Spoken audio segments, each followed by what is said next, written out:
They called her Touch the Kiss of Winter, but the nobles who felt Princess Yelena's embrace never felt warmth again. In the frozen halls of the Kremlin, she collected her enemies like ice sculptures, beautiful, perfect, and eternally silent. Let us know where you're watching from and what time it is for you in the comments. It's always fascinating to see who's joining us from all corners of the world. Now dim the lights. Maybe turn on a fan for that soft hum in the background. And let's begin our journey together tonight. The night Princess Yelena was born, Moscow experienced its coldest winter in 3 centuries. Even in the depths of December, when Russian winters already tested human endurance to its limits, the temperature plummeted to depths that made seasoned boyars wrap themselves in bear furs and huddle around roaring fires that seemed powerless against the supernatural chill that had settled over the city. In the highest tower of the Kremlin, Tsarina Catherine screamed through labor pains that echoed through corridors lined with ice crystals that had formed spontaneously on the ancient stone walls. The palace physicians, men who had delivered royal children for decades, found themselves working in conditions that defied their experience. Their breath formed thick clouds in the birthing chamber, and the water they brought for the delivery began to freeze in their hands before they could use it. When Princess Yelena drew her first breath, the very air around her crystallized into delicate patterns that resembled snowflakes, though no snow was falling. The midwives gasped as they witnessed frost spreading outward from the infant in perfect geometric designs, coating the bed linens and climbing the walls like living art. The baby herself appeared perfect and healthy, with skin as pale as fresh snow and eyes that held the deep blue-white color of ancient glacial ice. Tsar Ivan Volkov, a man whose battlefield courage was legendary throughout the Russian lands, found himself trembling as he held his newborn daughter. The chill that emanated from her tiny form penetrated through his thick robes and settled into his bones, yet there was something mesmerizing about the cold she radiated. It was not the harsh, biting cold of winter winds, but something more refined and deliberate, as if the infant possessed conscious control over the frost that danced around her fingers. The phenomena surrounding Princess Yelena's birth were initially attributed to the unusual weather patterns that had gripped Moscow throughout that winter. The court physicians and religious advisors offered various explanations, ranging from divine blessing to astronomical alignments that might account for the supernatural cold that seemed to follow the child wherever she was taken. Yet as days turned to weeks, it became impossible to ignore that the temperature drop coincided precisely with the princess's presence. The nursery that had been prepared for the royal infant proved inadequate within hours of her arrival. Despite massive fireplaces burning continuously and additional braziers brought in to supplement the heating, the room remained perpetually cold. The wet nurses assigned to care for Princess Yelena found their duties increasingly challenging as they struggled to perform basic tasks with hands that grew numb and clumsy in the constant chill that surrounded the child. More disturbing still were the changes that began to appear in those who spent extended periods in close contact with the princess. The first wet nurse, a robust peasant woman chosen for her healthy constitution and warm demeanor, began developing a pallor that seemed to spread from her extremities inward. Her fingertips turned blue-white, and her movements became increasingly sluggish, as if the cold that surrounded the infant was somehow transferring itself to her caretakers. Princess Yelena's development followed patterns that both fascinated and concerned the royal court. She demonstrated remarkable intelligence from an early age, reaching developmental milestones weeks ahead of normal expectations. By 6 months, she was sitting upright with perfect balance, her pale blue eyes tracking movement around the room with an intensity that seemed impossible for someone so young. Her first words, spoken clearly at 8 months, were not the typical babbling of infants, but perfectly formed Russian phrases that suggested understanding far beyond her apparent years. The frost patterns that had appeared at her birth continued to manifest around Princess Yelena as she grew. Windows in rooms she occupied developed intricate ice crystal designs that never melted, even when fires blazed nearby. Flowers brought to brighten her nursery would wilt and acquire a delicate coating of frost within hours, transformed into crystalline versions of their former selves that maintained their shape indefinitely while remaining cold to the touch. Tsar Ivan watched his daughter's unusual development with a mixture of pride and growing unease. The princess was undeniably beautiful, with features that seemed carved from marble and an otherworldly grace that made even hardened court officials pause in wonder when they encountered her. Yet there was something in her eyes that suggested depths of knowledge and capability that seemed impossible in one so young, as if an ancient intelligence looked out from behind that innocent facade. The child's relationship with temperature became a source of constant concern for the palace staff. Princess Yelena appeared completely comfortable in conditions that left grown men shivering uncontrollably. She would play contentedly in rooms where the temperature had dropped low enough to freeze water, wearing light clothing that would have been inadequate for a spring day, while everyone around her bundled in heavy furs and woolen cloaks. By her third birthday, Princess Yelena had begun demonstrating abilities that transcended mere tolerance for cold. She could form ice crystals in her palms by concentrating, creating delicate sculptures that she would present as gifts to courtiers brave enough to accept them. These crystalline creations never melted, remaining perfectly preserved regardless of ambient temperature, as if she had somehow altered their fundamental nature rather than simply freezing water. The princess's toys were unlike those of any other royal child. Instead of dolls and wooden figures, she preferred to play with ice sculptures that she crafted herself, creating intricate miniature people and animals that she arranged in elaborate tableaux around her chambers. These frozen figures became increasingly sophisticated as her skills developed, eventually achieving such lifelike detail that visitors often mistook them for actual crystalline artwork created by master craftsmen. The political implications of Princess Yelena's unusual nature began to manifest as she approached school age. Foreign diplomats who visited the court returned to their homelands with tales of the Russian ice princess, whose touch could freeze a man's blood in his veins. These stories, embellished through retelling, began to create a reputation that extended far beyond Moscow's borders, establishing the young princess as a figure of both fascination and fear throughout the neighboring kingdoms. The boyars, Russia's noble class, who traditionally wielded significant influence over royal policy, found themselves uncertain how to approach this unusual member of the royal family. Princess Yelena's presence at court functions created an atmosphere of nervous energy, as even the most confident nobles felt discomfort in the supernatural cold that surrounded her. Their traditional methods of currying favor through gifts and flattery seemed inadequate when dealing with a child who possessed abilities that defied rational explanation. The winter of Princess Yelena's 7th year brought tragedy that would reshape the entire structure of the Russian court. Tsar Ivan, who had never fully recovered from the supernatural cold he experienced on the night of his daughter's birth, fell gravely ill with a wasting disease that left him increasingly weak and frail. The court physicians could find no explanation for his condition, though they noted that his symptoms seemed to worsen whenever he spent extended periods in his daughter's company. The Tsar's decline was gradual but inexorable, his robust frame growing gaunt and his legendary vitality ebbing away like warmth from a dying fire. He would often be found sitting in his study, wrapped in furs and staring at maps of the realm he would soon leave behind, while frost formed on the windows despite the roaring fire that burned constantly in his hearth. Princess Yelena would visit him daily, sitting quietly beside his chair while ice crystals formed in the air around them, creating beautiful but melancholy patterns that seemed to reflect the sorrow of a kingdom preparing for transition.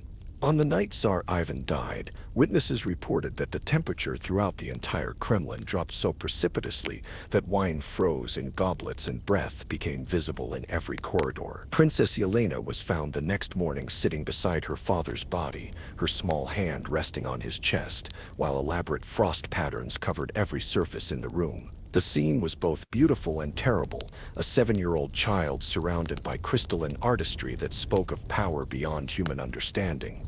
The funeral arrangements for Tsar Ivan presented unprecedented challenges for the court officials responsible for such ceremonies. The traditional viewing of the royal body became impossible as the chamber where he lay in state remained so cold that mourners could only enter for brief moments before the chill became unbearable. Princess Yelena insisted on maintaining a vigil beside her father's bier, her presence ensuring that his body remained perfectly preserved while elaborate ice sculptures formed spontaneously around the room. The coronation of Princess Yelena as Tsarina of all Russians took place on the coldest day in recorded Moscow history. The ceremony was held in the Cathedral of the Assumption, where the breath of the assembled nobles created clouds so thick that visibility was limited to a few feet in any direction. The young princess walked down the cathedral aisle wearing a simple white dress that seemed appropriate for the supernatural winter she carried with her, while frost formed on the ancient icons and religious artifacts that lined the sacred space. The crown that was placed upon Princess Yelena's head was an ancient artifact that had adorned the heads of Russian rulers for centuries. As the patriarch of the Orthodox Church lowered it onto her pale hair, witnesses gasped as ice crystals immediately began forming on the precious metals and gems, creating a dazzling display that transformed the traditional symbol of royal authority into something that seemed forged from winter itself. As the newly crowned Tsarina Yelena turned to face her subjects for the first time as their sovereign ruler, the assembled nobles felt a chill that penetrated deeper than mere cold. This was not simply low temperature, but something more fundamental, as if the very essence of winter had taken human form and claimed dominion over their land. The child who smiled at them from beneath her frost-covered crown was beautiful and terrible, innocent and ancient, promising a reign unlike any in the long history of the Russian throne. The boyars who had expected to guide and influence a child ruler found themselves facing something far more complex and dangerous than they had anticipated. Princess Yelena's first acts as Tsarina demonstrated intelligence and strategic thinking that seemed impossible for someone her age, while her supernatural abilities provided her with tools for maintaining authority that no traditional monarch had ever possessed.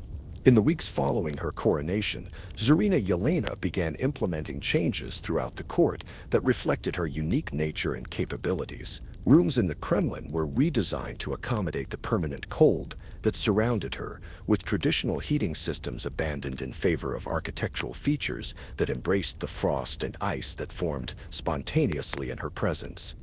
The princess had grown from an unusual infant into something far more significant and dangerous. The child who had been born in supernatural cold had claimed her inheritance, and the frozen halls of the Kremlin would soon become the foundation for an empire of ice that would challenge every assumption about the relationship between ruler and subject, between power and its price.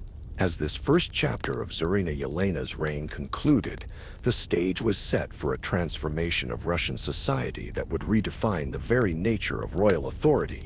The Frost Child had become the Ice Empress, and the realm she ruled would soon discover that winter had found a permanent home in the heart of their kingdom.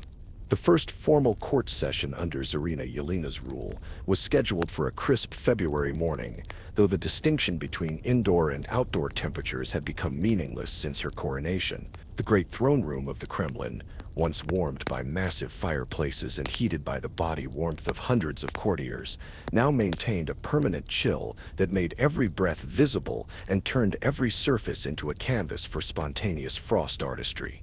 Boyar Dmitry Volkonsky arrived early that morning, his confidence bolstered by 40 years of political maneuvering and a firm belief that no 7-year-old child, regardless of her unusual abilities, could truly challenge the established order that had governed Russian nobility for centuries. He had spent the weeks since the coronation building alliances among the other boyars, convincing them that their new Tsarina's supernatural gifts were merely curiosities that would fade with time and proper guidance from experienced advisors. The throne itself had been transformed since Princess Yelena claimed it. What had once been an ornate chair of carved wood and precious metals now appeared to be sculpted from solid ice, though it retained all the intricate details of the original design. The crystalline surface reflected and refracted the light from hundreds of candles throughout the hall, creating dancing patterns that seemed to move with independent life. When Tsarina Yelena took her place upon this frozen seat of power, she appeared as a living extension of the ice itself. The assembled boyars filled the great hall in order of precedence that had been established over generations of court protocol. Their thick fur coats and woolen cloaks created a sea of brown and black that contrasted sharply with the pale blues and whites that now dominated the Kremlin's interior decoration. The vapor from their breathing created an almost mystical atmosphere, as if the entire court existed within a cloud that obscured the boundaries between reality and dream.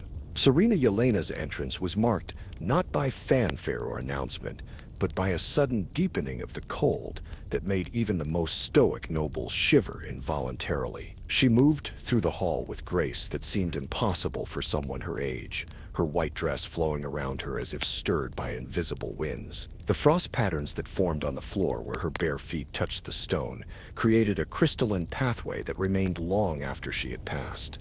The young Tsarina's first pronouncements demonstrated a sophistication that unsettled the boyars who had hoped to guide her decisions through careful manipulation and traditional influence. She spoke of trade agreements with neighboring kingdoms, military preparations for potential conflicts, and administrative reforms that showed understanding of complex political and economic relationships. Her voice carried clearly through the cold air, each word perfectly articulated despite her youth. Boyar Dmitri had prepared an elaborate speech designed to establish his role as the primary advisor to the child Tsarina, drawing upon his family's long history of service to the crown and his extensive experience in matters of state. When granted permission to address the throne, he began with the traditional formalities before transitioning to his carefully planned arguments about the need for experienced guidance in ruling such a vast and complex realm. The temperature in the throne room began to drop perceptibly as Boyar Dmitri continued his speech, though he pressed forward with the confidence of someone accustomed to having his words carry weight in political discussions. He spoke of the challenges facing young rulers and the historical precedents for regency councils that had successfully guided underage monarchs through the complexities of royal responsibility. His breath formed increasingly thick clouds as he elaborated on his proposed arrangements for sharing governmental authority. Tsarina Yelena listened to the boyar's lengthy presentation with apparent patience, her pale blue eyes never leaving his face as he outlined his vision for how the realm should be governed during her minority. When he finally concluded his remarks and bowed deeply, expecting acknowledgement of his wisdom and acceptance of his proposal, the young Tsarina remained silent for a long moment that stretched uncomfortably through the frozen air of the throne room. Her response, when it finally came, was delivered in the same musical voice that had charmed visitors since her early childhood, but now carried undertones of authority that made seasoned political operators shift nervously in their positions. She thanked Boyar Dmitri for his concern and acknowledged his family's history of service to the crown, before explaining with perfect clarity why his suggestions were unnecessary and would not be implemented. The young Tsarina's rejection of the proposed Regency Council was accompanied by a demonstration of her abilities that left no doubt about her capacity to enforce her decisions. As she spoke, ice began forming around Boyar Dmitri's feet, slowly creeping up his legs despite his heavy boots and thick clothing. The process was so gradual that he initially failed to notice the crystalline shells that were encasing his lower extremities, continuing to argue his position even as mobility became increasingly difficult. When Boyar Dmitri finally realized what was happening and attempted to step backward from the throne, he discovered that his feet had become frozen to the floor in an embrace of ice that held him as securely as iron shackles. His struggles to break free only seemed to accelerate the process, as frost continued climbing his body with deliberate precision that suggested conscious control rather than natural phenomenon. The assembled court watched in horrified fascination as one of their most powerful members was systematically encased in crystalline armor that transformed him from a commanding political figure into a living sculpture that retained his human consciousness while removing his capacity for independent action. His eyes remained mobile and aware, tracking the movements of his fellow nobles who found themselves too terrified to attempt intervention. Tsarina Yelena's explanation of Boyar Dmitri's transformation was delivered with the same patient tone she might use to explain a lesson to a slow student. She described how the ice that now held him was not mere frozen water but something more fundamental, a crystalline structure that preserved life while removing the ability to cause disruption or disobedience. He would remain conscious and aware, she assured the court, serving as an example of what happened to those who presumed to challenge royal authority. The process of Boyar Dmitri's encasement was completed within minutes of its beginning, leaving him standing motionless in the center of the throne room as a perfect ice sculpture that captured every detail of his final moment of defiance. His expression of shocked outrage was preserved with such accuracy that observers could read the exact emotions he had experienced as understanding dawned about the true nature of his young Tsarina's power. The court session continued as if nothing unusual had occurred, with Tsarina Yelena conducting business with the same efficient competence she had displayed before the demonstration. She addressed matters of taxation, military appointments, and diplomatic correspondence with knowledge that seemed impossible for someone her age, while the frozen figure of Boyar Dmitri served as a silent reminder of the consequences of questioning her authority.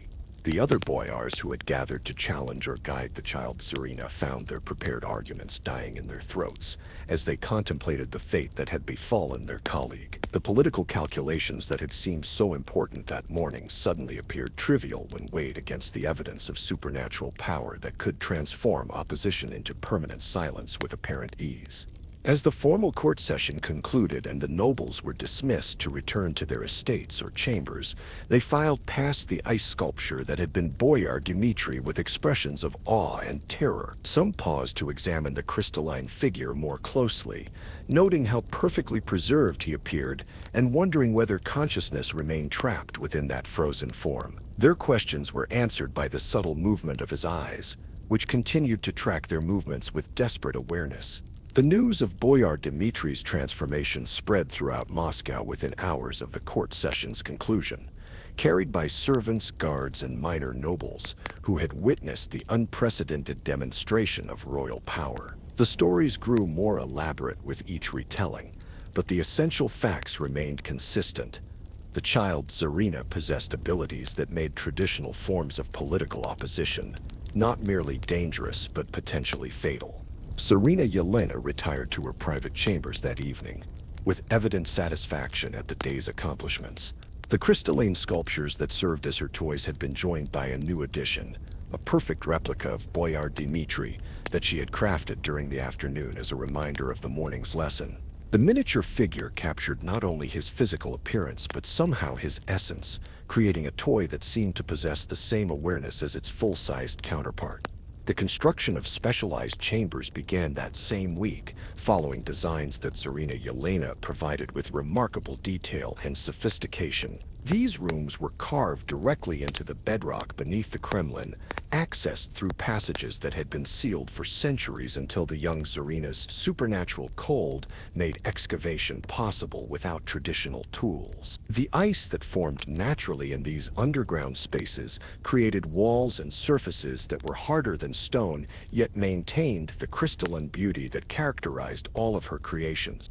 The first of these ice chambers was designated as a reception hall, where the Tsarina could meet with visitors who required special attention or correction. The room was furnished entirely with ice sculptures that served functional purposes while demonstrating the artistic capabilities that accompanied her supernatural abilities. Chairs, tables, and decorative elements were all carved from the same crystalline material, creating an environment that was both beautiful and subtly threatening. The second chamber was designed as a gallery where particularly noteworthy examples of her work could be displayed for educational purposes. The walls were lined with alcoves, each sized to accommodate a human figure, while crystalline pedestals provided platforms for smaller sculptural works. The lighting in this space was arranged to maximize the visual impact of the ice sculptures, creating an environment that resembled a museum dedicated to the preservation of disobedience. The third and largest of the underground chambers served as a workshop where Tsarina Yelena could practice and refine her abilities without interruption from court duties or diplomatic obligations. This space contained tools and equipment that had been specially crafted for working with ice, though her supernatural abilities made most traditional implements unnecessary. The workshop's most notable feature was a series of tables where works in progress could be stored while awaiting completion. The boyars who remained in Moscow after witnessing Boyar Dmitri's fate found themselves walking a careful line between maintaining their traditional roles and avoiding actions that might be interpreted as challenges to the Tsarina's authority. Their conversations became increasingly guarded, and their public statements avoided any topics that might suggest disagreement with royal policies or procedures. Count Boris Morozov, whose family had served the crown for generations, attempted to arrange a private audience with the Tsarina to discuss what he diplomatically termed administrative transition concerns. His request was granted immediately, and he was invited to visit the newly completed ice chambers for what was described as an educational tour that would help him better understand the new arrangements being implemented throughout the royal administration. The Count's visit to the underground chambers provided him with insights into the scope and sophistication of Tsarina Yelena's capabilities that exceeded even his most pessimistic estimations. The ice sculptures displayed in the gallery were not merely artistic expressions, but preserved examples of individuals who had previously questioned or opposed royal decisions. Each figure was labeled with a small placard that identified the person and described their particular form of disobedience. Count Morozov recognized several of the preserved figures, including servants who had been reported as having left royal service for positions elsewhere, and minor nobles who had supposedly returned to their country estates for personal reasons. The realization that these individuals had actually been transformed into permanent displays created a new understanding of the true extent of the young Tsarina's control over the court and its inhabitants. The educational tour concluded in the workshop chamber, where Tsarina Yelena demonstrated her abilities by creating a small sculpture of Count Morozov himself, while explaining the techniques and principles involved in her artistic process. The figure she crafted captured not only his physical appearance, but somehow his essential nature, creating a miniature version that seemed to possess independent awareness and personality. Count Morozov left the ice chambers with a profound appreciation for the futility of traditional political opposition when confronted with supernatural power that could transform dissent into permanent silence. His subsequent behavior in court sessions and public appearances demonstrated the complete submission that Tsarina Yelena expected from all her subjects, establishing a pattern that other nobles quickly learned to emulate. The winter court that emerged under Tsarina Yelena's rule was unlike anything in Russian history, combining traditional ceremonial functions with demonstrations of power that redefined the relationship between ruler and subject. The throne room became a theater where political submission was performed daily, while the underground chambers served as both workshop and museum for the preservation of disobedience. As news of the transformation at the Russian court spread to neighboring kingdoms, diplomats and foreign observers began arriving in Moscow to witness firsthand the unprecedented reign of the iced Tsarina. Their reports would carry tales of supernatural power and absolute authority to courts throughout Europe, establishing Tsarina Yelena's reputation as a ruler whose methods transcended traditional political categories. The stage was set for even more dramatic demonstrations of power as the young Tsarina's confidence grew and her abilities continued to develop. The winter court had been established, but the full scope of her ambitions remained to be revealed as she prepared to extend her influence beyond the walls of the Kremlin and into the broader realm that had accepted her as their sovereign ruler. The invitation to the Grand Winter Feast arrived at courts throughout Eastern Europe on scrolls that remained perpetually cold to the touch, their elegant script written in what appeared to be frost that never melted despite changes in temperature. Tsarina Yelena had decided to celebrate the first anniversary of her coronation with a gathering that would demonstrate both the magnificence of her court and the extent of her supernatural dominion over the realm she ruled.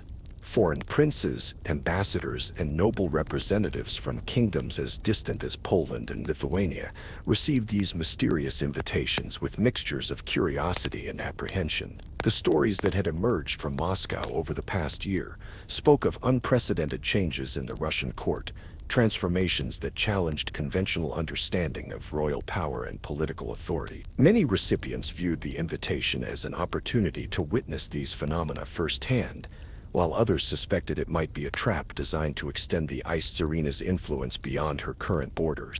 Prince Stefan of Novgorod arrived 3 days before the scheduled feast, accompanied by a retinue of knights and advisors who had been carefully selected for their diplomatic skills and political insight. The prince himself was a man of considerable ambition who had long harbored designs on Russian territory, viewing the rule of a child Tsarina as an opportunity to advance his expansionist goals through strategic alliance or careful manipulation.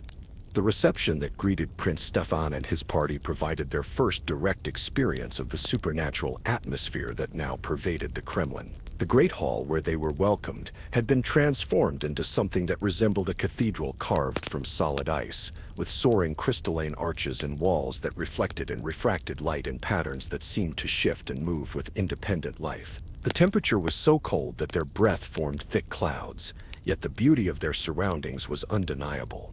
Ambassador Heinrich von Brandenburg represented the Holy Roman Empire's interests in maintaining stable relationships with the Russian throne, regardless of the unusual circumstances surrounding its current occupant. His mission was primarily observational, gathering intelligence about the young Tsarina's capabilities and intentions while avoiding any actions that might be interpreted as hostile or challenging to her authority. Count Vladislav of Lithuania brought with him proposals for trade agreements and military alliances that he hoped might prove attractive to a young ruler eager to establish her legitimacy on the international stage. His strategy relied on appealing to what he assumed would be typical adolescent desires for recognition and respect from adult political figures, failing to account for the fundamental changes that had occurred in the nature of Russian royal authority. The preparations for the Grand Winter Feast required weeks of careful planning and coordination, though much of the work was accomplished through Tsarina Yelena's supernatural abilities rather than traditional catering and decoration. The great banquet hall was redesigned using ice architecture that created an environment of breathtaking beauty while serving practical purposes that would become apparent as the evening progressed. Long tables carved from crystalline ice stretched the length of the hall, their surfaces polished to mirror perfection that reflected the faces of guests, while remaining permanently frozen despite the warmth generated by hundreds of candles and braziers. The seating arrangements followed protocols that placed the most important visitors closest to the Tsarina's elevated platform, ensuring that those whose reactions would be most significant would have optimal views of the entertainment she had planned. The menu for the feast represented a masterpiece of culinary artistry that incorporated both traditional Russian dishes and exotic delicacies obtained through trade relationships with distant kingdoms. However, the presentation of each course included elements that reflected the hostess's unique nature, with garnishes and decorations that incorporated edible ice sculptures and frozen elements that never melted regardless of the temperature of the food they accompanied. Tsarina Yelena appeared for the feast wearing a gown of pure white silk that seemed to shimmer with inner light, its flowing lines creating the impression that she was clothed in crystallized moonlight. Her hair was arranged in elaborate braids that were adorned with what appeared to be diamonds, but were actually ice crystals that she had crafted specifically for the occasion, each one unique in its geometric complexity and artistic beauty. The opening ceremonies included traditional Russian entertainments that had been adapted to incorporate the supernatural elements that now characterized the Moscow court. Musicians performed compositions written specifically for the occasion, their instruments producing sounds that seemed to harmonize with the subtle musical tones created by wind moving through the ice architecture of the hall. Prince Stefan's initial assessment of his young hostess confirmed his expectations that she could be managed through conventional diplomatic approaches, supplemented by careful flattery and strategic gift-giving. He presented her with jeweled ornaments and rare furs that represented considerable value, expecting to establish the foundation for ongoing political relationships that would serve his territorial ambitions. The first course of the feast was served with ceremony that emphasized the artistry involved in its preparation and presentation. Each guest received portions that had been individually crafted to reflect their status and importance, with decorative elements that demonstrated remarkable attention to detail and cultural sensitivity. The flavors were exquisite, representing the finest culinary traditions of the Russian court enhanced by exotic spices and preparation techniques. As the evening progressed through multiple courses and accompanying entertainments, the foreign visitors began to relax their initial caution and engage more freely in the social interactions that were expected at such gatherings. Conversations flowed between tables, diplomatic negotiations were initiated through subtle suggestions, and alliances began to form based on shared interests and complementary political objectives. The entertainment between courses included demonstrations of traditional Russian arts and crafts, though these presentations had been modified to incorporate Tsarina Yelena's supernatural abilities in ways that showcased both cultural heritage and the unique character of her reign. Ice sculptures were created live during the feast, with the young Tsarina crafting intricate figures that captured the likenesses of her guests with remarkable accuracy and artistic skill. Ambassador Heinrich found himself genuinely impressed by the sophistication and elegance of the feast, which exceeded his expectations for what might be accomplished by such a young hostess. His diplomatic reports would need to acknowledge that the Ice Tsarina possessed organizational capabilities and cultural understanding that challenged assumptions about her capacity for effective governance.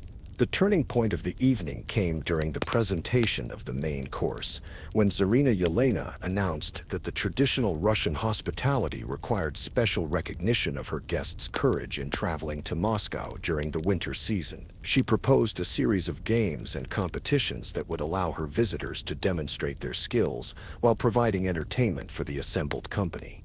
The first game was presented as a test of diplomatic skill, requiring participants to navigate a maze constructed from ice walls that had been erected in an adjacent chamber specifically for this purpose.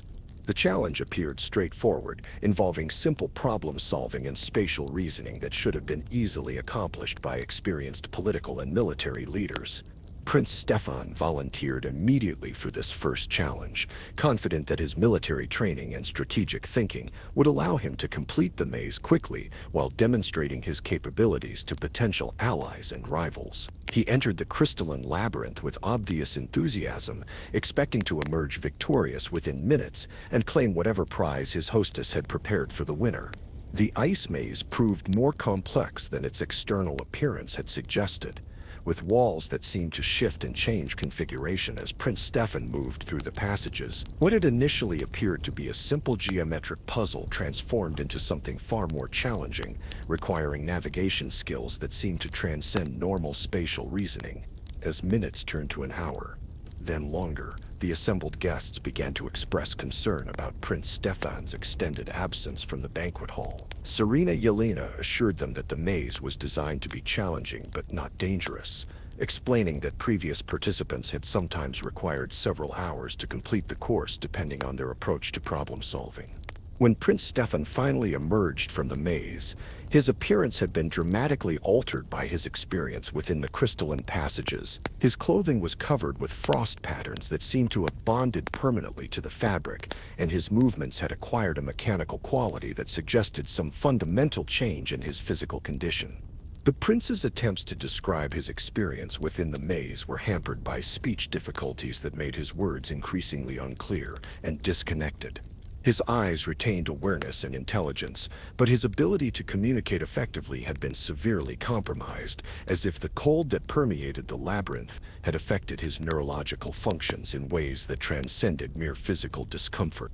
Tsarina Yelena announced that Prince Stefan had won the first competition by successfully completing the maze, though his prize would be revealed later in the evening when all the games had been concluded. She invited the next participant to attempt a different challenge that would test different skills and capabilities, while providing equal opportunity for recognition and reward. Count Vladislav accepted the invitation to participate in the second game, which was described as a test of cultural knowledge and artistic appreciation. He was presented with a collection of ice sculptures and asked to identify their subjects and explain their cultural significance within the context of Russian history and tradition. The Count approached this challenge with confidence based on his extensive education and diplomatic experience, but soon discovered that the sculptures were far more complex than they initially appeared. Each figure seemed to shift subtly in the changing light, revealing details and characteristics that challenged his ability to make definitive identifications. As Count Vladislav struggled with the increasingly difficult artistic analysis, frost began forming on his clothing and exposed skin, though the process was so gradual that he failed to notice the changes until they had become quite advanced. His concentration on the intellectual challenge prevented him from recognizing the physical transformation that was occurring simultaneously. When the Count finally completed his analysis and presented his conclusions to the assembled company, his voice had acquired the same mechanical quality that characterized Prince Stefan's speech, though his responses demonstrated that his intellectual capabilities remained largely intact. The frost patterns that covered his formal attire created decorative designs that enhanced rather than concealed the elegant tailoring. Ambassador Heinrich declined the invitation to participate in the games, citing diplomatic protocols that prevented official representatives from engaging in competitive activities that might be interpreted as taking sides in disputes between their hosts and other foreign visitors. His explanation was accepted graciously, though the Tsarina suggested that alternative forms of participation might be arranged if he reconsidered his position. The remaining guests found themselves in an increasingly uncomfortable situation as they realized that participation in the games was resulting in permanent changes to those who accepted the challenges. The atmosphere in the banquet hall shifted from festive celebration to nervous anticipation as the implications of their situation became apparent. Tsarina Yelena continued to serve as the perfect hostess throughout these developments, ensuring that her guests remained comfortable and well-fed while the evening's entertainment continued according to the schedule she had prepared. Her demeanor never suggested that anything unusual was occurring, maintaining the fiction that the games were simply amusing diversions designed to enhance the pleasure of the gathering. The third game was presented as a test of physical coordination and athletic ability, involving a dance performed on a floor that had been specially prepared with ice that maintained perfect smoothness regardless of the dancer's movements. The challenge required participants to demonstrate grace and balance while performing increasingly complex choreographed sequences. The remaining foreign visitors found themselves faced with an impossible choice between accepting participation in activities that clearly resulted in permanent alteration of their physical condition, or declining invitations from their hostess in ways that might be interpreted as insulting or hostile. Their diplomatic training provided no guidance for situations involving supernatural powers that transcended conventional political categories. As the feast continued into the early hours of the morning, the atmosphere in the banquet hall had transformed completely from its initial festive character. The foreign guests who had not participated in the games sat rigidly in their seats, afraid to move or speak in ways that might attract unwanted attention, while those who had accepted the challenges served as living reminders of the consequences of their hostess's particular form of hospitality. The final course of the feast was served just before dawn, consisting of delicate pastries and exotic fruits that had been prepared with the same artistic attention to detail that had characterized the entire evening. The presentation was flawless, the flavors were exquisite, and the service was impeccable, maintaining the illusion of normal diplomatic entertainment despite the extraordinary circumstances that had developed. Tsarina Yelena concluded the grand winter feast with expressions of gratitude to her guests for honoring her court with their presence and contributing to what she declared had been a most successful celebration of international friendship and cultural exchange. She assured them that the memories of this evening would be preserved permanently, and that their contributions to Russian foreign relations would never be forgotten. The departure of the surviving foreign visitors was accomplished with the same ceremonial dignity that had characterized their arrival, though their numbers had been significantly reduced and their demeanor had changed dramatically from the confident diplomatic bearing they had displayed upon entering Moscow. Those who left carried with them reports that would fundamentally alter their government's approaches to future relationships with the Russian throne. The Grand Winter Feast had achieved objectives that extended far beyond simple diplomatic entertainment, establishing Tsarina Yelena's reputation as a ruler whose methods transcended conventional political categories, while demonstrating the futility of traditional approaches to challenging or manipulating her authority. The frozen participants who remained in Moscow would serve as permanent reminders of the evening's lessons, their preserved forms adding to the growing collection that decorated the ice chambers beneath the Kremlin. The months following the Grand Winter Feast brought unprecedented expansion to the underground chambers beneath the Kremlin, as Tsarina Yelena's growing mastery of her abilities allowed for construction projects that defied conventional understanding of architecture and engineering. What had begun as a few modified storage rooms had evolved into a vast subterranean palace that extended deep into the bedrock beneath Moscow, its crystalline halls and chambers creating a mirror world that reflected and enhanced the young Tsarina's supernatural domain. The construction process required no traditional laborers or engineering equipment, as Tsarina Yelena could shape ice and stone with the same ease that ordinary sculptors worked with clay. The underground passages grew organically from her imagination, following designs that seemed to emerge spontaneously as she explored the possibilities offered by her expanding powers. Each new chamber served specific purposes in the complex ecosystem of control and preservation that had become the foundation of her reign. The gallery of positions had grown to accommodate dozens of preserved figures, each positioned in alcoves that were custom designed to display their particular form of disobedience or resistance. Former boyars stood alongside foreign diplomats, rebellious servants were arranged next to challenging military officers, and ambitious nobles shared space with presumptuous merchants who had attempted to profit from their young ruler's supposed inexperience. Brother Michiel, the court's chief priest, had become increasingly troubled by the spiritual implications of the transformations he witnessed daily throughout the palace. His theological training provided no framework for understanding the supernatural powers that Tsarina Yelena wielded, and his attempts to offer guidance or counsel were met with polite attention that made clear his opinions were considered quaint rather than relevant. The priest's private chambers had been moved to the underground complex at the Tsarina's insistence, relocated to a space that she described as more appropriate for contemplation and spiritual study.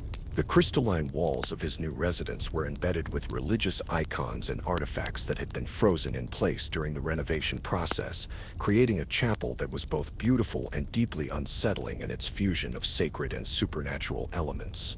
Captain Fyodor Petrov commanded what remained of the traditional palace guard, though his duties had evolved significantly from conventional military responsibilities to something resembling curatorial work in a living museum. His soldiers no longer protected the palace from external threats, but served as guides and attendants for the preserved figures that decorated the underground galleries, ensuring their proper maintenance and display.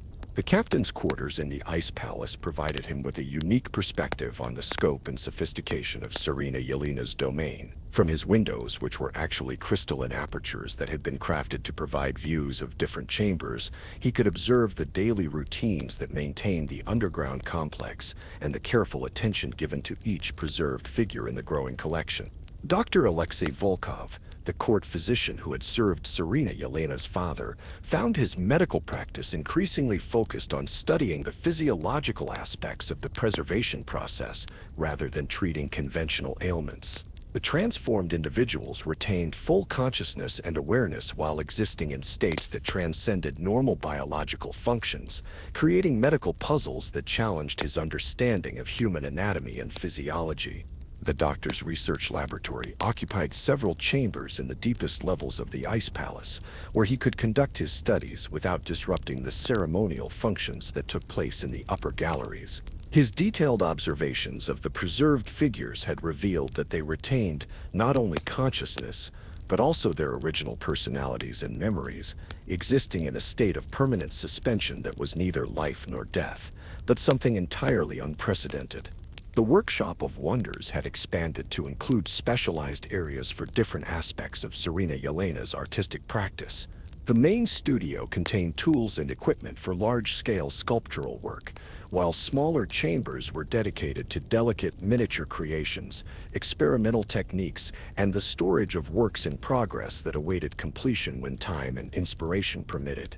The Tsarina's daily schedule now included regular visits to the workshop where she would spend hours refining her techniques and exploring new possibilities for artistic expression. These sessions served both practical and therapeutic purposes, allowing her to develop her abilities while providing outlets for the creative energy that seemed to increase along with her supernatural powers.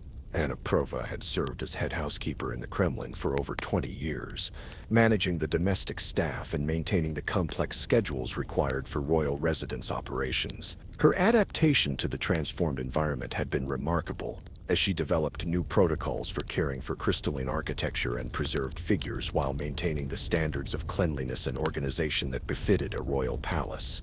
The housekeeper's office in the Ice Palace was connected to every chamber through a system of crystalline speaking tubes that allowed her to coordinate activities throughout the complex without leaving her central command post.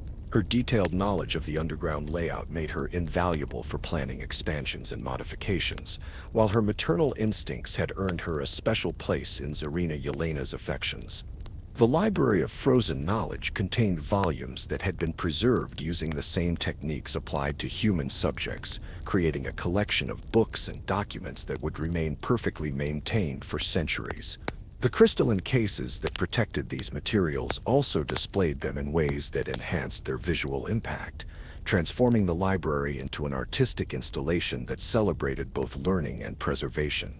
Master Ivan the Chronicler spent his days in this library documenting the daily events and significant developments of Tsarina Yelena's reign, creating historical records that would provide future generations with detailed accounts of this unprecedented period in Russian history. His chronicles included careful descriptions of the transformation processes, architectural developments, and political innovations that characterized the Ice Tsarina's rule. The Feast Hall of Eternal Banquets had been designed to accommodate gatherings of various sizes, while providing optimal conditions for the entertainment and education of guests who required special attention. The tables and seating arrangements could be modified instantly through the Tsarina's powers, creating environments that ranged from intimate dinner parties to grand celebrations that rivaled the most magnificent royal entertainments. The first signs of organized resistance to Tsarina Yelena's rule emerged from an unexpected source, a coalition of servants and minor functionaries who had managed to avoid direct confrontation with their young ruler, while secretly coordinating plans for what they hoped would be her overthrow. Led by Pavel the stable master, these individuals had spent months developing a strategy that they believed could succeed where more direct approaches had failed. Pavel's plan relied on the assumption that Tsarina Yelena's powers required direct line of sight and close proximity to their targets, limitations that could potentially be exploited through coordinated attacks from multiple directions simultaneously. The conspirators had identified what they believed were the Tsarina's daily routines and vulnerabilities, planning their assault for a moment when she would be isolated and distracted. The recruitment process for the resistance movement had been conducted with remarkable discretion, as Pavel and his associates identified individuals who shared their concerns while avoiding detection by the various monitoring systems that had been established throughout the palace complex. Their network included stable hands, kitchen workers, guards, and craftsmen who felt that their livelihoods and safety were threatened by the supernatural changes occurring around them. The conspiracy's first objective was gaining access to the underground complex, where they could study the layout and identify potential escape routes that would allow them to retreat if their initial assault failed. This reconnaissance mission was accomplished through the legitimate duties that many conspirators performed as part of their regular work assignments, allowing them to map the Ice Palace without arousing suspicion. The weapons chosen for their assault were specifically selected for their potential effectiveness against supernatural threats, including religious artifacts that had been blessed by Brother Mikhail before his own transformation, iron implements that folklore suggested might penetrate magical defenses, and fire-starting materials that could potentially melt or damage the crystalline structures that formed the foundation of the Tsarina's power. The timing of their attack was planned to coincide with one of Tsarina Yelena's regular workshop sessions, when she would be focused on her artistic activities and potentially less aware of threats developing in other parts of the complex. The conspirators had observed that these creative periods seemed to require intense concentration that might limit her ability to monitor the broader palace environment. The assault began shortly after midnight on a night when heavy snow had isolated the Kremlin from the surrounding city, providing natural cover for the conspiracy's activities while preventing potential reinforcements from reaching the palace. Pavel led the main attack force through passages that connected the stables to the underground complex, while secondary teams approached from different directions to create the multi-pronged assault that formed the core of their strategy. The initial phase of the attack achieved complete surprise as the conspirators reached their target areas without encountering resistance or triggering any obvious alarm systems. Pavel's team successfully penetrated the workshop level, where they expected to find Tsarina Yelena engaged in her artistic activities, while the other groups took positions to block potential escape routes and prevent reinforcements from reaching the primary battle site. The workshop chamber appeared empty when Pavel and his followers entered, though the evidence of recent activity suggested that their target had been present within the past few hours. Sculpture tools were arranged on work surfaces.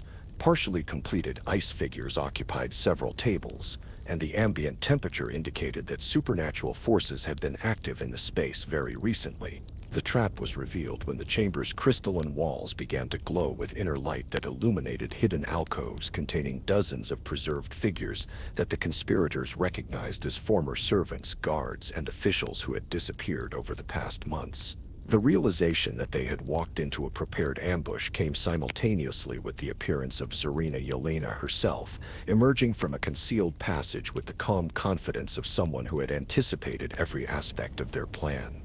The young Tsarina's response to the assassination attempt was delivered with the same patient tone she used for educational demonstrations, as she explained to the trapped conspirators how their conspiracy had been monitored from its earliest stages and used as an opportunity to identify all potential sources of resistance within the palace complex. Their weapons and strategies had been studied and countermeasures prepared, making their defeat inevitable regardless of how carefully they had planned their assault.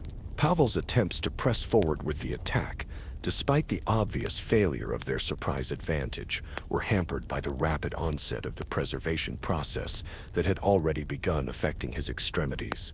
The iron weapons that were supposed to provide protection against supernatural threats proved ineffective against powers that operated through manipulation of fundamental forces rather than magical vulnerabilities that could be countered by blessed objects or traditional protections.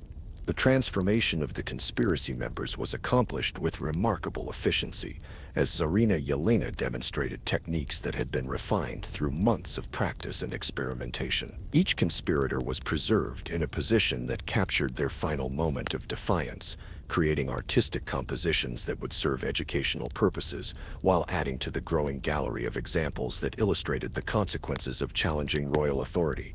The conspirators' preserved forms were arranged in a special chamber that Tsarina Yelena designated as the Hall of Final Lessons, where their positions told the story of their failed assault while providing inspiration for future artistic projects.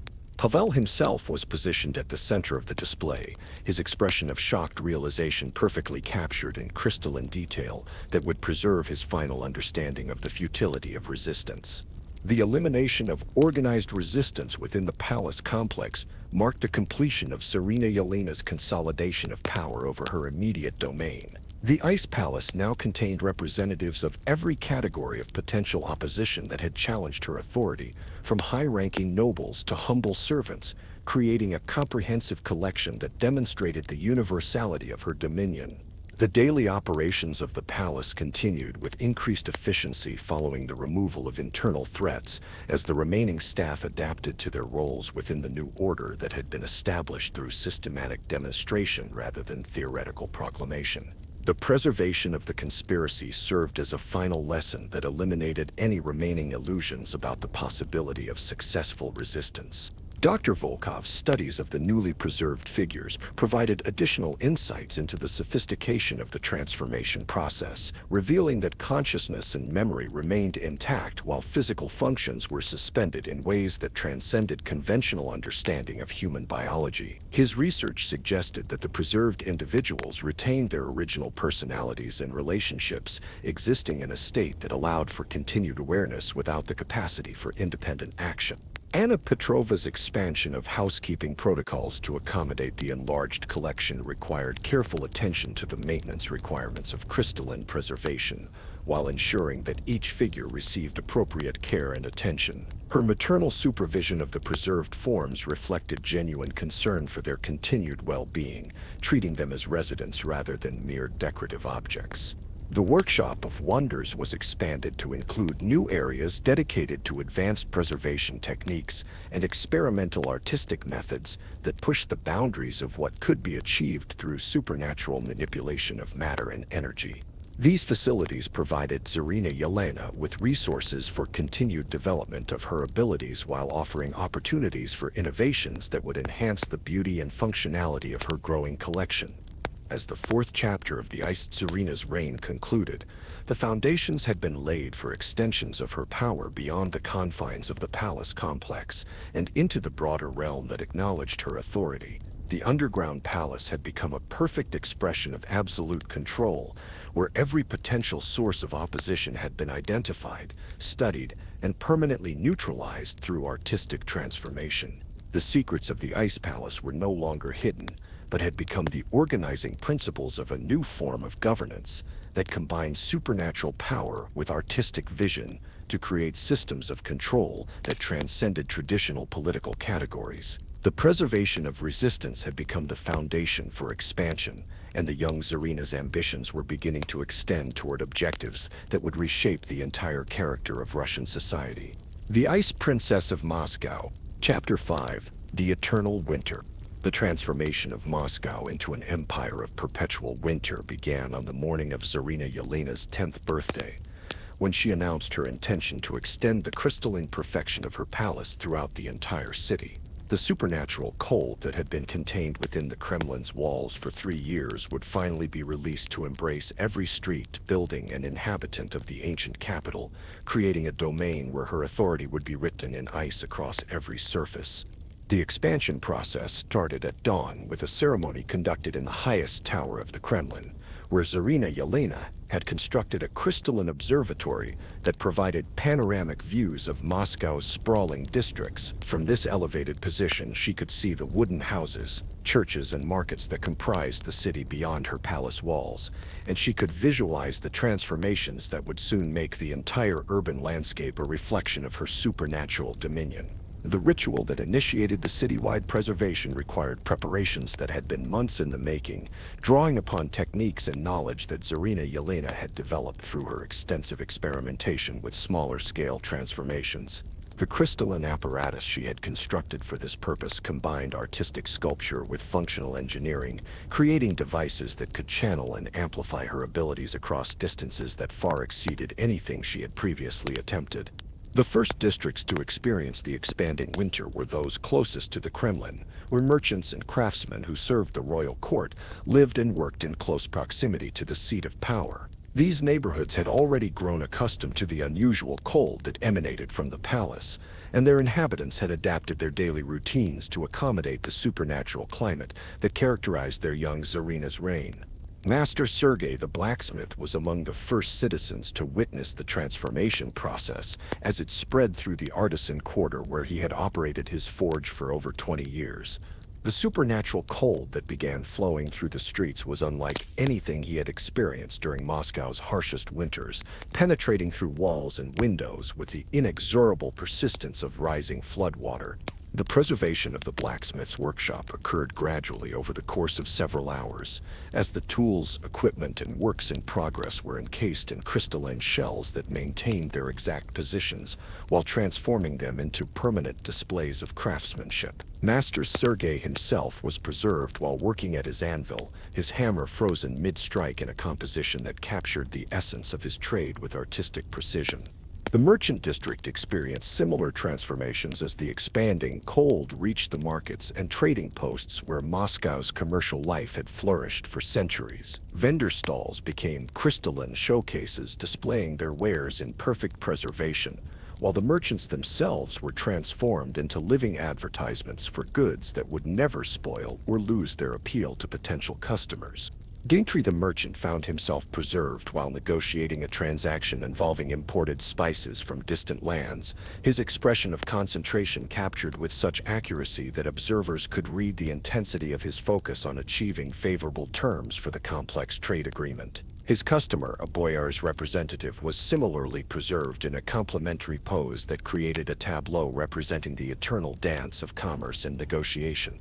The religious quarters surrounding the Cathedral of the Assumption presented unique challenges for the transformation process, as the sacred buildings and religious artifacts required special consideration to ensure that their spiritual significance was preserved along with their physical forms. Tsarina Yelena's approach to these holy sites demonstrated a sophisticated understanding of cultural sensitivity, combined with absolute determination to extend her authority throughout every aspect of Moscow society.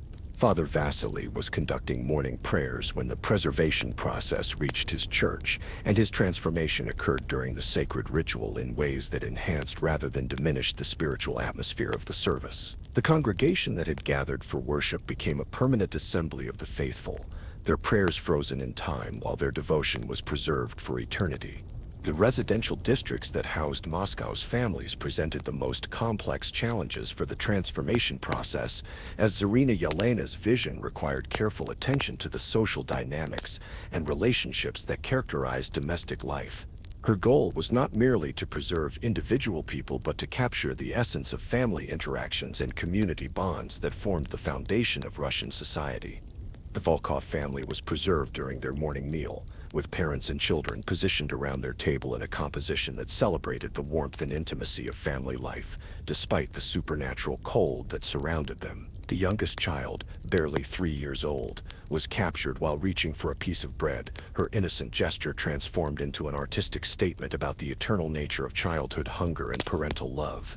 The expansion of the winter domain required sophisticated coordination to ensure that essential services continued to function even as their operators were transformed into permanent displays of civic responsibility. Tsarina Yelena's solution involved creating preserved figures who could continue performing their duties through supernatural animation, maintaining the city's infrastructure while serving as examples of dedicated public service.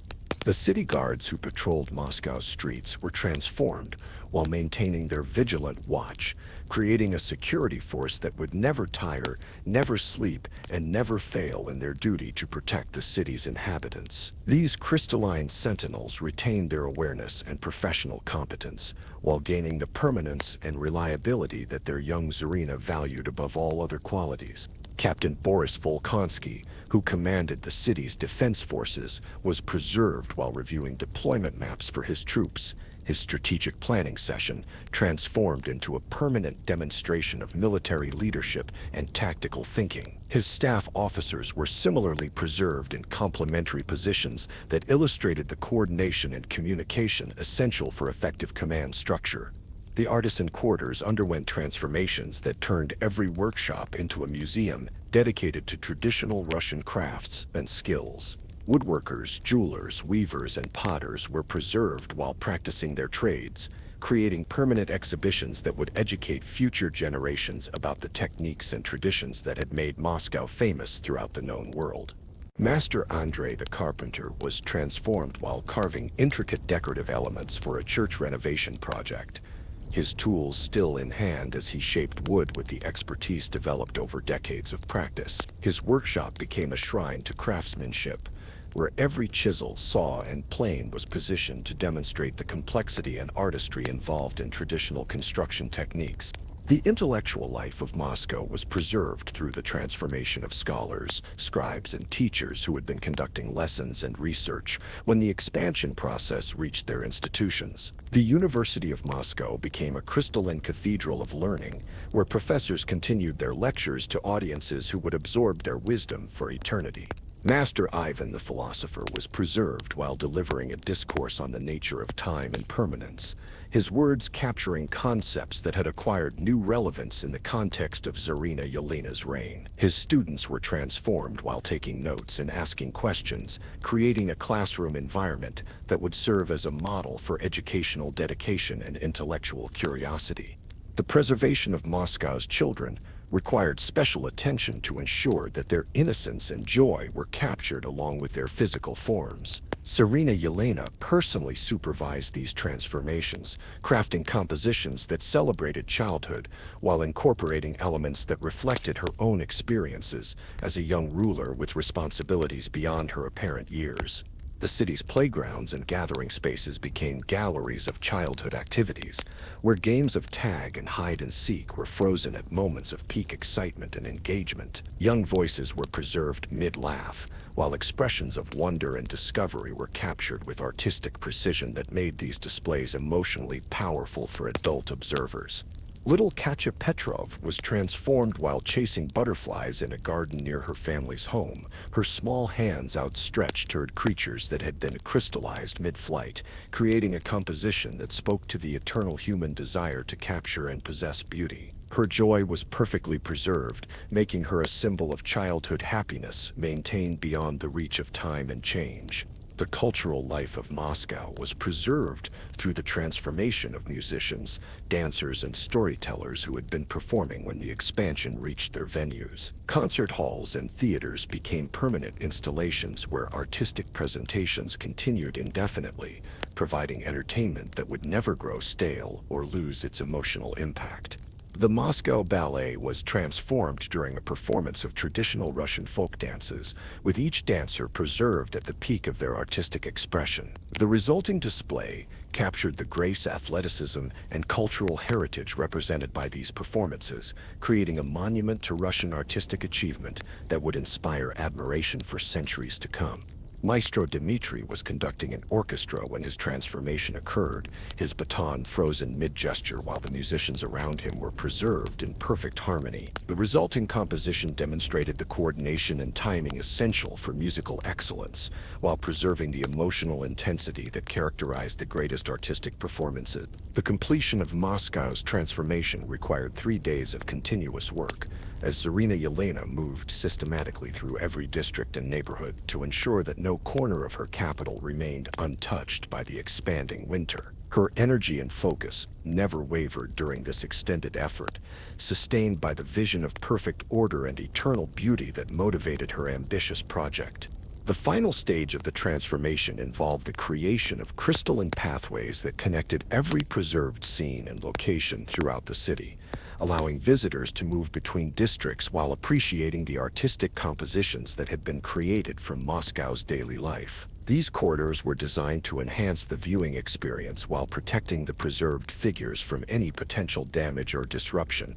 The Palace of Eternal Winter that emerged from this 3-day transformation surpassed even Tsarina Yelena's most ambitious dreams, creating a citywide museum that celebrated Russian culture while demonstrating the absolute authority of its young creator. Every street had become a gallery, every building a display case, and every inhabitant a permanent exhibit in the greatest artistic installation in human history.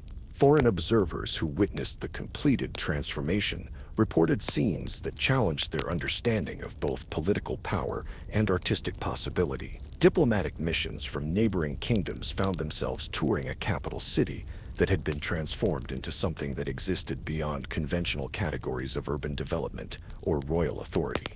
Ambassador Frederick of Austria spent weeks documenting the transformed Moscow for his government's intelligence services, creating reports that described a domain where supernatural power had been used to create permanent solutions to the challenges of governance and social control. His dispatches emphasized the implications for international relations when dealing with a ruler whose capabilities transcended normal diplomatic frameworks. The maintenance of the Palace of Eternal Winter required minimal effort once the initial transformation was complete, as the preserved figures and crystalline structures were designed to remain stable indefinitely without external support or intervention. Tsarina Yelena had created a self-sustaining system that would continue functioning long after traditional cities would have crumbled into ruin. The educational value of the transformed city became apparent as visitors from throughout the Russian realm began arriving to study the preserved examples of traditional life and culture. The Palace of Eternal Winter served as a comprehensive textbook that taught lessons about history, artistry, social organization, and the relationship between ruler and subject with unprecedented clarity and impact. The international reputation of Tsarina Yelena's achievements spread throughout Europe and beyond, establishing her as a ruler whose methods and capabilities placed her in a category entirely separate from conventional monarchs. Diplomatic missions from distant kingdoms arrived seeking alliances or treaties with a sovereign whose power appeared to transcend the normal limitations of political authority.